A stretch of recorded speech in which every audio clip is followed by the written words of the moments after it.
अस्सलामुअलैकुम। मोहम्मद अज़हर सिद्दीक अपने programme match views के साथ हाजिर है खिदमत है। 4 अगस्त 2025 और पीर का दिन है। अगस्त शुरू हो गया लेकिन परेशानी बड़ी है, कहीं ना कहीं नज़र आ रही है कि हालात और वाक़यात क्या हैं। बुशरा बीबी पे करप्शन के इल्ज़ाम बड़े लगाए और दूर दूर तक कोई सबूत नहीं मिल सका। बड़ी लंबी कहानी है। शर्म आनी चाहिए कि हम नेक लोगों को या बेगुनाह लोगों के साथ इस तरह जुल्म करते हैं। फ़रश शादी के ऊपर कितने इल्ज़ाम लगे, ना कुछ बना तो वो हाउसिंग सोसाइटी की तरफ आगे चले, उस पर भी जिक्र करते हैं। अब मुजाहिरीन कहाँ जाएँ? अदालतें भी अगर इसमें इंटरफेरेंस करेंगी तो फिर क्या हक़ रह गया? क्या एहतजाज का हक़ नहीं दिया जा सकता? तहरीके तहफ़्फ़ुज़ पाकिस्तान ने अदालती निज़ाम को साबित कर दिया कि ये खोखला। वो ख़त जो मर्ज़ी लिखते रहें, उस पर क्या होना है। और अब वो जो बात आ रही है कि DGISI उस वक्त के इमरान खान साहब को कहा था कि यानी बुशरा बीबी के करप्शन के सबूत दिखाने की कोशिश की थी और ये कहा गया कि वो सबूत दिखाने की कोशिश की थी इसलिए हटाया गया। अब ये कंट्रोवर्सी बातें आ रही हैं, इसके सामने लाना और बातें क्या हो रही हैं, ठीक है ना जी। और लोग सवाल करते हैं कि बुशरा बीबी के बारे में इतनी बातें थी, वो फाइल्स कहाँ हैं, वो सबूत कहाँ हैं।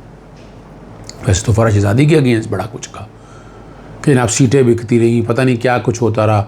उस्मान बुज़दार के बारे में आज हम साढ़े तीन साल का सफ़र तय कर लिया, क्या निकला? यानी सारा कुछ निज़ाम आपका होने के बावजूद, नया आपका एंटी करप्शन आपका, उसकी हाउसिंग सोसाइटी तबाह बर्बाद कर दी। कोशिश की इस हाउसिंग सोसाइटी को नुकसान पहुँचाया जा सके। मेरी अहमद मीर साहब से मुलाकात हुई, मुझे उन्होंने खुद कहा कि एक सेनेटर के हवाले से वो कैमरे शैमरे लगा के लेकर गया कि बुशरा बीबी के बच्चों को, फिर वो करोड़ों रुपए की बात थी। आप इमेजिन कर लें कि किस तरह से बुशरा बीबी साहब को इन्वॉल्व किया जा सके। कोई चीज़ नहीं मिली। वो अपने खामद के साथ खड़ी है। तरीक़ाकार पे आपको इख्तलाफ होगा, लेकिन आप जो करप्शन करते हैं उनको तो बचा दिया आपने। बता दिया कितने करप्ट लोगों को सजाएं दिलवा सका आपका निज़ाम। और आप वो बुशरा बीबी और इमरान खान के बारे में बता दें कि कौन सी करप्शन की कोई चीज़ अब तक निकली। अल-कादर यूनिवर्सिटी वो मफाद आमा के अपनी ज़ात के लिए तो कोई नहीं मिले। अपनी ज़ात के हवाले से कोई बताए। तोशाखाना से तोहफे लेने थे भाई, वो तो हक था। सिर्फ एक ही आदमी नज़र आया आपको और कोई नज़र नहीं आया, बाकी आंखें बंद है सारी आपकी। ये है निज़ाम आपका। और इमरान खान साहब हमेशा कहते थे कि बुशरा बीबी को सजा दिला के ताकि मुझे तोड़ा जा सके। और आपको याद होगा फ़रश शादी के एक अकाउंटेंट को उठा लिया था 6 महीने। मैंने कहा उठाई रखें, आप ले लें, इंक्वायरी करें। मुलाजमीन उनको उठा के लेगा। मैं कहा ले जाएं, ढूंढे जाकर। मैंने किसी की रिकवरी के हवाले से सिर्फ एक का किया, जब पर्चा हो गया ख़त्म हो गया। मैंने खुद मौका पूरा दिया, आए जाए इंक्वायरी जाए, जाके छानबीन करें सारी, कहाँ आए ये चीज़ें सारी। तो बुशरा बीबी तो करप्शन दूर दूर तक सवाल ही पैदा। मेरी कई दफ़ा मुलाकात हुई बुशरा से। अगर करप्शन की बातें होती तो मेरिट की बातें कभी ना करती मेरे से। इमरान साहब की मौजूदगी में आखिरी मुलाकात 19 सितंबर को हुई थी, 1.5 घंटा की। और फिर इमरान खान साहब ने कहा कि अगर मेरी और एलिया को कुछ हुआ तो जिम्मेदार नाम ले दिया बड़ा वाज़ेह तौर पर। इमरान खान साहब ने सहाफ़ियों से गुफ्तगू करते हुए कहा था कि जंगल के बादशाह ने होते से बरतरफ़ी के बाद ये जो बात वो कर रहे हैं, जुल्फ़ी बुखारी के ज़रिए पैगाम पहुँचाया। और लेकिन वो कहते हैं कि साथ जुल्फ़ी बुखारी तो कहता है कि बुशरा बुखारी साहब ने साफ इनकार दिया था। उन्होंने कहा कि मेरा सियासी और हुकूमती मामला से कोई ताल्लुक़ नहीं। और नजम बाजवा दोस्त है हमारे, उन्होंने जुल्फ़ी बुखारी से इस बात की भी तस्दीक कर ली। उन्होंने कहा जो खान साहब ने बोला है वो बिल्कुल ठीक है। और ये बात जो है ना, ये नजम बाजवा कल मौजूद थे मुजाहरे में, एक बात तो बड़ी वाज़ेह तौर पर है। अब क्या ये बदले की गेम चल रही है, सियासी इंतकाम का निशाना है, ये तय करना होगा। मुल्की मामलात में देखना होगा इन सब चीज़ों को, ठीक है ना जी। सवाल बड़ी वाज़ेह है कि बुशरा बीबी खड़ी हैं, इमरान खान साहब खड़े हैं। और ये याद रखिएगा हमेशा, इस चीज़ की सख्त ज़रूरत है। जो ओनरशिप अब रिश्तेदार ले सकते हैं ना, वो गौर नहीं ले सकता। बुशरा बीबी साहबा ने आखिरी वक्त तक सांस तक खड़े होने का ऐलान किया और जो साथ क्या भी दिया, अगर सब छोड़ भी जाए तो मैं अकेली खड़ी रहूँगी। इस दिलेरी की ज़रूरत है, ज़रूरत थी, इसके बगैर ये काम नहीं हो सकता था। इस्लामाबाद हाई कोर्ट में बलोच लापता अफराद की फैमिलीज़ का नेशनल प्रेस क्लब के बाहर जो एहतजाज ख़त्म करने की दरख्वास्त पर समाअत हुई। चीफ जस्टिस सरफराज लोगर ने F6 पेट्रोल पंप इंतज़ामिया की दरख्वास्त पर समाअत की। उन्होंने DC साहब मुजारिन से मुज़ाकरा कर बताएं वो यहाँ नहीं बैठ सकते, क्यों रास्ता ब्लॉक किया है, उनका कारोबार है। एडवोकेट जनरल इस्लामाबाद एजाज शौकत ने कहा कि बलोच यूथ काउंसिल वाले एहतजाज कर रहे हैं। चीफ सरफराज लोगर ने उनसे इस्तफसार किया कि क्या एहतजाज की इजाज़त दी हुई है, और एडवोकेट जनरल ने कहा कि नहीं दी है। हम मुजारिन को मुंशर करते लेकिन वो फिर आ जाते हैं। उन्होंने कहा इस पर कहा जी इंतज़ामिया क्या कर रही है, और ये कहा कि संजीदा इक़दाम लें, जो आपने कहा वो नाकाफ़ी है। आपने दूसरे फरीक की प्रॉपर्टी का तहफ़्फ़ुज़ करना, और किस कानून के तहत दूसरे फरीक की प्रॉपर्टी आप ब्लॉक कर। और डिप्टी कमिश्नर इस्लामाबाद ने कहा कि हम उन्हें एहतजाज के लिए मुतबदल जगह दे सकते हैं कि आप जाएँ, जाकर उनके साथ मुज़ाकरात करें, बैठें उनको, और 2 हफ्ते बाद आइंदा समाअत पर बगैर किसी नाकामी की रिपोर्ट जमा करवाएं। ये बातें जो डायरेक्शन दे दी है उन्होंने, और कहने की ज़रूरत तो नहीं है, चीज़ें तो बड़ी वाज़ेह तौर पर आ गई हैं। बेसिकली तो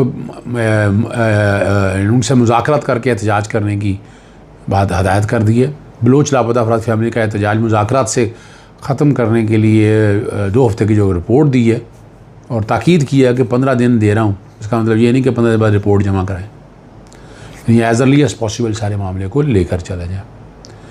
और अब यहाँ बात बड़ी वाज़ेह है कि एहतजाज करने के हवाले से ये बात हो रही है, तो लार्जर बेंच या और कोई बातें हो रही हैं, या केस फिक्सेशन के हवाले से बातें हो रही हैं, तो चीज़ें सामने आनी चाहिए ना। इमरान खान साहब के केस लगने चाहिए, नहीं लग रहे हैं। अगस्त भी गुजर जाएगा, सितंबर सर पे आया खड़ा है। तहरीक तहफ़्फ़ुज़ आने पाकिस्तान का शुगर स्कैंडल पर चीफ जस्टिस साहब को ख़त लिख दिया उन्होंने।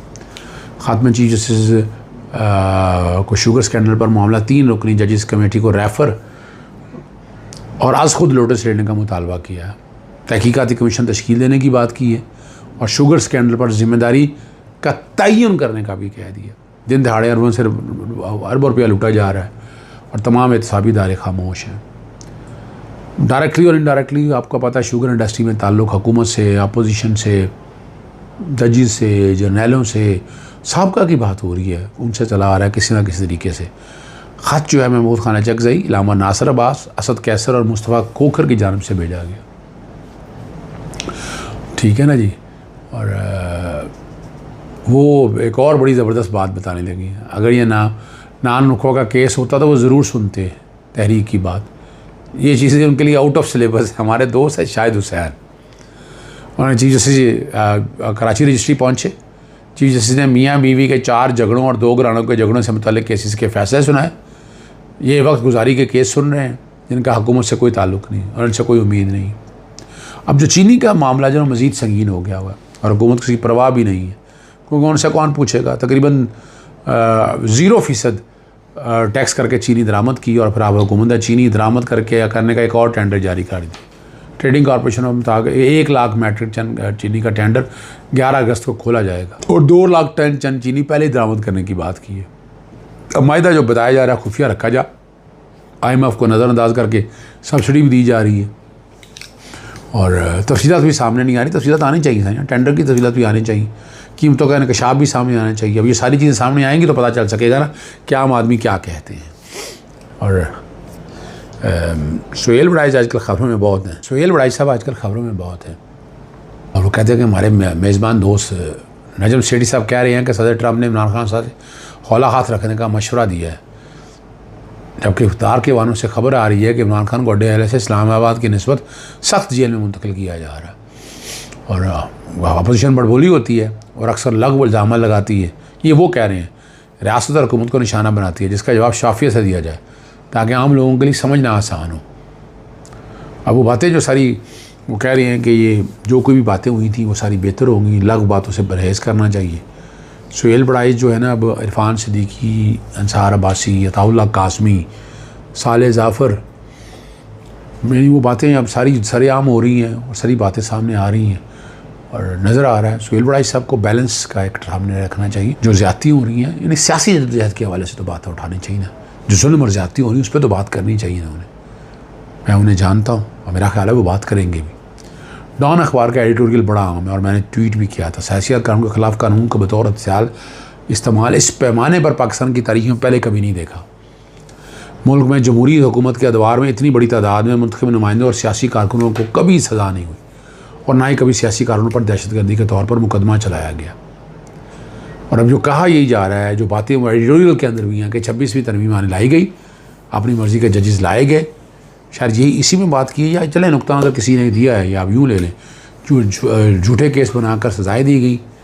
अब ये सारी वो बातें हैं जो दुनिया देख रही है। इजाज़त चाहता हूँ। अस्सलाम वालेकुम, अल्लाह हाफ़िज़।